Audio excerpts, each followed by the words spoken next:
Love FM।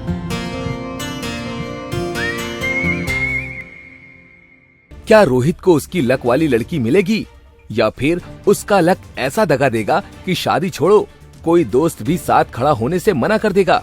आखिर कब खत्म होगा रोहित की पनौती का दौर? क्या कोई ऐसा चमत्कार होगा जो उसकी जिंदगी को प्यार से भर दे? प्यार हर किसी की जिंदगी में आता है, लेकिन जब लड़का पनौती हो तो प्यार आने से पहले ही चला जाता है। रोहित की शादी की तलाश भी आसान नहीं थी। उसने कई जगह कोशिश की, कभी बैंक में, कभी जिम में, तो कभी हॉस्पिटल में, लेकिन हर बार उसकी किस्मत ऐसी पलटी मारती थी कि लड़की तो दूर, उसके आसपास के लोग भी उसे शक की नजर से देखने लगते थे। रोहित ने सोचा, शादी के बाद पैसा चाहिए तो लड़की बैंक में मिले तो बेहतर, लेकिन उसकी किस्मत ने फिर धोखा दे दिया तो क्या होगा? पैसे निकालने आए हो या दरवाजा तोड़ने? मैडम, क्या मैं आपके अकाउंट में ऐड हो जाऊं तो लाइफ में डबल इंटरेस्ट आएगा? बैंक वाली लड़की कैंसिल। फिटनेस वाली लड़की मिलेगी तो लाइफ हेल्दी रहेगी। इधर ट्राई करके देखते हैं, काश किस्मत इस बार साथ दे दे। उसने डंबल उठाया और लड़की को पास करते हुए उसके पैर पे गिरा दिया। लड़की उसे थप्पड़ मारती है। जिम वाली लड़की कैंसिल। अब तक प्यार और फिटनेस फेल, तो सोचा डॉक्टर से शादी कर लूं, कम से कम फ्री इलाज मिलेगा। रोहित एक खूबसूरत डॉक्टर के पास जाकर इम्प्रेस करने के लिए बोला, डॉक्टर साहिबा, मेरा इलाज कर सकती हैं? क्या हुआ? आपसे मिलने के बाद दिल की धड़कन बढ़ गई है। हाँ, अच्छी बात है, लेकिन मेरी कम हो रही है। क्या हुआ? डॉक्टर्स ने कहा है कि मुझे कैंसर हो सकता है। कैसा कैंसर? डॉक्टर वाली लड़की कैंसिल। रोहित को पहली बार समझ आया कि उसकी पनौती सिर्फ उसकी नहीं बल्कि दूसरों तक भी फैल सकती है, संक्रामक बीमारी की तरह।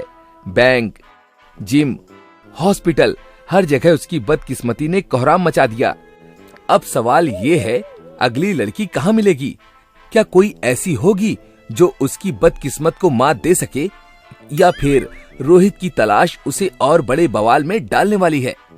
कुछ मुलाकातें सिर्फ संयोग नहीं होती, कुछ लोग किस्मत बदलने के लिए आते हैं, और आज पहली बार पनौती और लक का सीधा आमना सामना होने वाला है।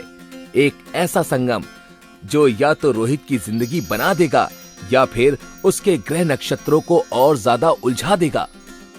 हल्की धूप, ठंडी हवा का झोंका, बैकग्राउंड में घंटों की गूंज। रोहित धीरे धीरे मंदिर की सीढ़ियां चढ़ता है, चेहरे पर टेंशन और दिमाग में सिर्फ एक सवाल, भगवान, मेरी शादी होगी या नहीं? हे भगवान, मैं ज्यादा कुछ नहीं मांग रहा, बस एक लड़की मिल जाए और घर वाले मुझे मनहूस बुलाना बंद कर दें, बस यही इच्छा है। तभी मंदिर के बड़े घंटे की रस्सी अचानक टूट जाती है और सीधा उसके सिर पर गिरती है और मंदिर की लाइट चली जाती है। हे भगवान, मेरी बात सुनी तो सही, लेकिन ऐसे जवाब देने की क्या जरूरत थी? बेटा, भगवान की परीक्षा मत ले, वरना बची कुची किस्मत भी चली जाएगी। पंडित जी, परीक्षा मैंने नहीं, मेरी किस्मत ने ली है।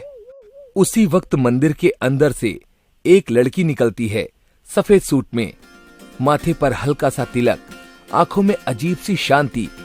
बैकग्राउंड में मंदिर की घंटियां बज रही होती हैं। जो लाइट कुछ देर पहले गई थी अचानक लौट आती है। मंदिर के बाहर बैठा भिखारी हैरान रह जाता है। उसके कटोरे में अचानक नोट आ गिरती है। ये क्या हो रहा है? मैंने आज तक ऐसी सुंदर लड़की कभी नहीं देखी। नमस्ते पंडित जी, ये लीजिए प्रसाद, और आप भी लो। रोहित पहली बार दिव्या को देखता है। हवा स्लो मोशन में चलती है, बैकग्राउंड में रोमांटिक संगीत बजता है और उसके दिमाग में एक ही बात आती है, क्या ये वही लड़की है जो मेरी पनौती को खत्म कर सकती है? तुम कौन हो और ये सब जादू कैसे हो रहा है? मैं दिव्या, और ये जादू नहीं, भाग्य का संतुलन है। संतुलन मतलब? जहाँ मैं जाती हूँ वहाँ सब कुछ ठीक हो जाता है, और जहाँ मैं जाता हूँ वहाँ कुछ ना कुछ गड़बड़ हो जाती है। मैं बस थोड़ा अनलकी हूँ। थोड़ा?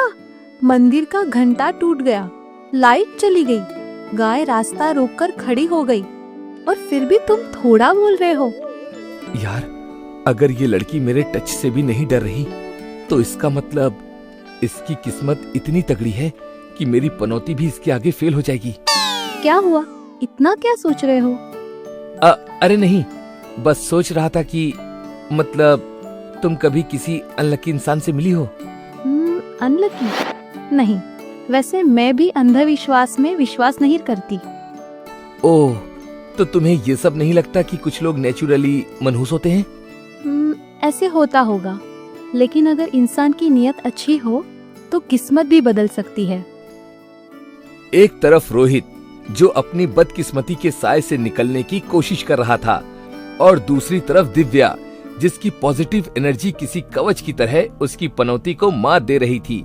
लेकिन क्या ये पहली मुलाकात किसी नई कहानी की शुरुआत है? क्या किस्मत रोहित के लिए कोई नया पत्ता खोलने वाली है?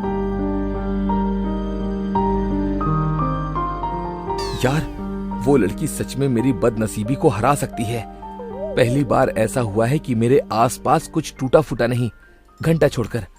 मतलब क्या सच में किस्मत बदल सकती है? वह एक तरफ बैठकर गहरी सांस लेता है और फिर अचानक उठकर आईने में खुद को देखता है। तो क्या अब मैं शादी के बारे में सीरियसली सोचूं या फिर अकेले ही जिंदगी काट लूं? वो तुरंत दो कल्पनाएं करने लगता है, एक शादीशुदा जिंदगी की और दूसरी कुंवारेपन की। रोहित खुद को दिव्या के साथ देखता है, खुशहाल शादीशुदा जिंदगी, अच्छे कपड़े, नया घर और बढ़िया खाना। अरे वाह, मतलब मेरी जिंदगी भी सेट हो सकती है। रोहित खुद को 50 साल की उम्र में देखता है, अकेला, गंजा, चाय के कप धोते हुए। उसका भविष्य का वजन खुद से बात कर रहा है। देख लिया, शादी नहीं की, अब अकेले चाय के कप धो रहा हूँ। और हाँ, आज भी पनौती लगी हुई है। गिलास हाथ से गिरकर टूट गया। रोहित डर कर तुरंत कल्पनाओं से बाहर आ जाता है। रोहित घबराकर अपने फेवरेट संकट मोचन पंडित जी को फोन करने लगता है। कौन पनौती है? मेरा मतलब कौन बोल रहा है? पंडित जी, मैं रोहित, आपको बहुत जरूरी बात बतानी है। क्या हम मिल सकते हैं? बेटा, अगर तुम मुझसे मिलोगे तो मेरी ग्रह दशा बदल जाएगी। पहले ही मेरी साइकिल पंचर हो चुकी है, घर का वाईफाई भी खराब पड़ा है और सुबह से चाय में चीनी डालना भूल रहा हूँ। कृपया मेरे घर मत आओ। प्लीज पंडित जी, बस 5 मिनट, मुझे कुछ डिसाइड करना है। ठीक है, लेकिन मंदिर के बाहर ही मिलेंगे और कृपया कोई सामान मत छूना। क्या दिव्या सच में उसकी जिंदगी की लक्ष्मी साबित होगी या फिर ये सिर्फ एक इत्तेफाक था? क्या रोहित की पनौती इतनी आसानी से हार मान लेगी या फिर किस्मत उसे फिर से धोखा देगी? और सबसे बड़ा सवाल, कहीं इस कहानी में कोई नया मोड़ तो नहीं आने वाला? जानने के लिए देखिए इस कहानी का अगला एपिसोड सिर्फ लव FM पर। Love FM।